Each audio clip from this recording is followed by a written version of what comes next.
Hello दोस्तों, मैं एक बार फिर हाजिर हूँ आपके साथ एक नई कहानी के साथ। ये कहानी है निरंतर अभ्यास की। तो चलिए शुरू करते हैं। गुरु द्रोणाचार्य पांडवों और कौरवों के गुरु थे। उन्होंने धनुर्विद्या का ज्ञान दिया करते थे। एक दिन एकलव्य, जो एक गरीब शूद्र परिवार से थे, द्रोणाचार्य के पास गए और बोले कि गुरुदेव, मुझे भी धनुर्विद्या का ज्ञान प्राप्त करना है। आपसे अनुरोध है कि आप मुझे भी अपना शिष्य बनाकर धनुर्विद्या का ज्ञान प्रदान करें। किंतु द्रोणाचार्य ने एकलव्य को अपनी व्यवस्था बताई और कहा कि वे किसी और से अपनी शिक्षा प्राप्त कर लें। यह सुनकर एकलव्य तो वहां से चले गए। इस घटना को बहुत दिन बीत चुके थे। एक दिन अर्जुन और द्रोणाचार्य शिकार के लिए जंगल की ओर गए। उनके साथ एक कुत्ता भी गया हुआ था।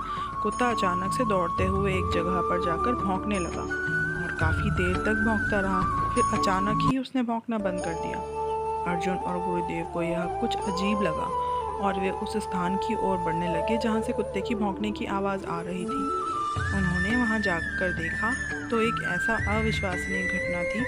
किसी ने कुत्ते के मुंह पर बिना चोट पहुँचाए उसका मुंह तीरों के माध्यम से बंद कर दिया था और वह चाहकर भी अब नहीं भौंक सकता था। यह देखकर द्रोणाचार्य चौंक गए और सोचने लगे कि इतनी कुशलता से तीर चलाने का ज्ञान तो मैंने अपने प्रिय शिष्य अर्जुन को भी नहीं दिया, और ना ही ऐसे भेदने वाला ज्ञान मेरे अलावा किसी और के पास है। तो फिर ऐसी अविश्वसनीय घटना कैसे घटी?